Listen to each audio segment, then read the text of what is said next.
Have you ever wondered what would happen if a WNBA player threatened to shut down the entire league? Well, Angel Reese just did exactly that. In a recent episode of her podcast Unapologetically Angel Reese she sat down with fellow player Dee Carrington and delivered what might be the boldest ultimatum in WNBA history. She didn't just call for changes to the league's pay structure. She made it clear that if her demands weren't met, she was ready to walk away from the game entirely.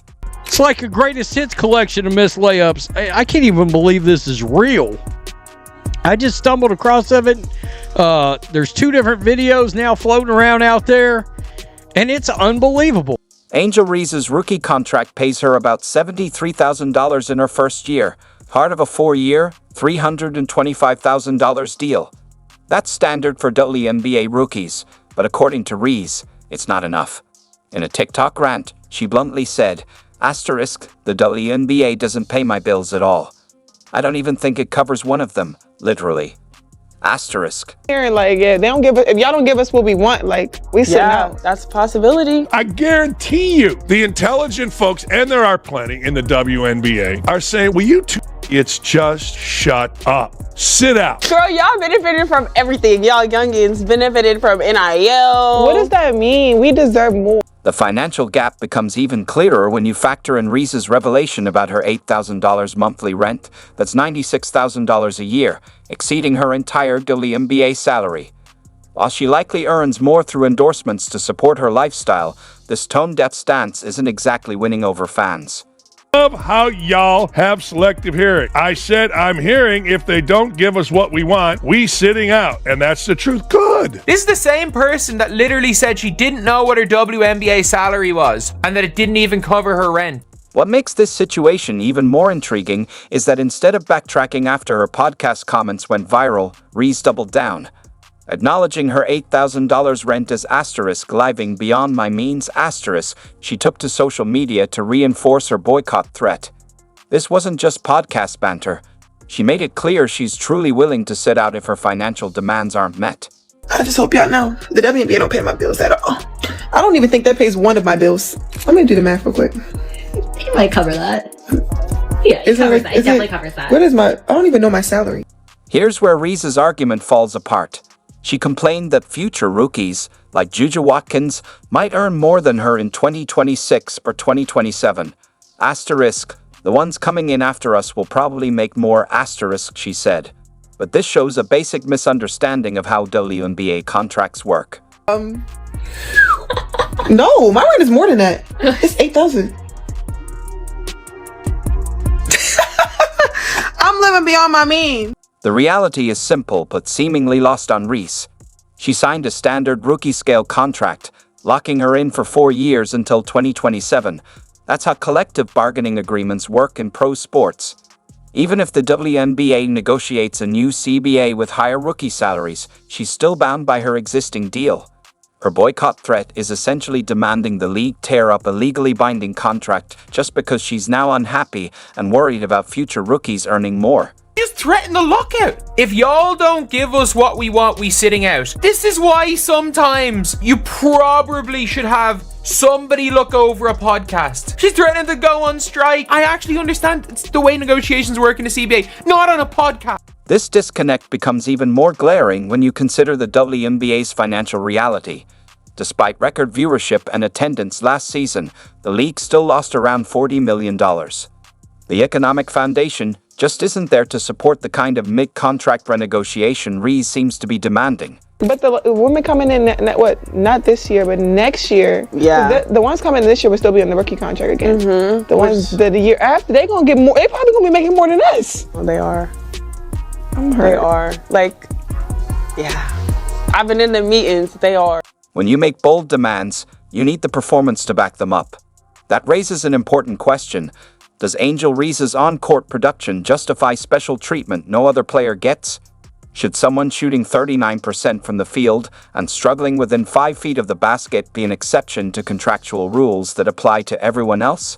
If I'm an NBA owner, I didn't get rich by wasting a couple million on something that has no chance of making money. These two, sit out. Sit out. See what happens. Now, I would miss watching the Fever. I would miss watching Caitlin Clark, but I wouldn't miss anything else. As if the basketball universe wanted to respond directly to Angel Reese's ultimatum, her very next game turned into what can only be described as a layup clinic, but not the kind anyone would pay to watch. Just days after making her bold salary demands, Reese stepped onto the court against Aliyah Boston's team, and what followed became internet gold, for all the wrong reasons. You lost 40, 50 million. You know who would clap for you all sitting out? The NBA. So they don't have to subsidize your dumbasses to the tune of 40 to 50 million a year. Let's talk about that 5 for 13 shooting performance. In professional basketball, making layups is basic. It's basketball 101. But Angel Reese seemed to forget the fundamentals at the worst possible time. The most jaw-dropping moment? One of her layup attempts didn't just miss the rim or the net. It hit the bottom of the backboard.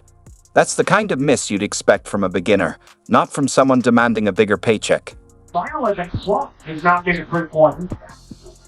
Great turnaround. It was a final finger in the league in 1 field goals. Reese looks to stick with it. Angel Reese, The sequence was tough to watch. Multiple point-blank layup attempts, all missing in spectacular fashion. Shots clanked off the rim or missed entirely as defenders grabbed easy rebounds. The internet reacted instantly. Clips went viral with sarcastic comments like "pay her, please, and give her the max." Others called her a bricklayer and questioned her skills, saying she is so overrated, and Reese is the only player I've seen make a layup look hard. Angel Reese last night, once again, had one of the worst shooting games in the history of planet Earth. For what's supposed to be a big? I mean, what in the hell is going on here? I understand her team won. I get it. 5 of 13 from the field. 13 rebounds, 5 offensive rebounds, only 10 points. This is the same player that just came out and said, if they don't pay them the bag in the WNBA, we sitting out. Quote, we sitting out. What? I mean, after seeing her miss routine layups over and over and over again, I'm like, how the hell can this person possibly be demanding more money from anyone? Guys, how many times have I said she shouldn't be practicing no jumpers from nowhere? I mean, she ought to be just layup after layup after layup. Because let's be real, a lot of the heat she takes is because of this. And it's because it's not to be believed. Say what you want about Angel Reese. You can't tell me she isn't the star of every show every time she's on the court. I can't even hate on this. She's Larry, Moe, and Curly all at once. The Three Stooges. I mean, wow. Come on. I think the worst part is Lisa Leslie risked her legacy and credibility coaching her with no visible improvement so far anyways.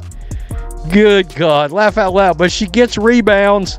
She's threatening leagues over pay. Isn't she shooting like 35% from the field? Can somebody tell me who in the world watches a 35% shooter from the paint that is basically grabbing her own rebounds from her own missed shot? The reason why we watching women's basketball is not just because of one person. It's because of me too, and I want y'all to realize that. Her attention, her notoriety is based off Caitlin Clark.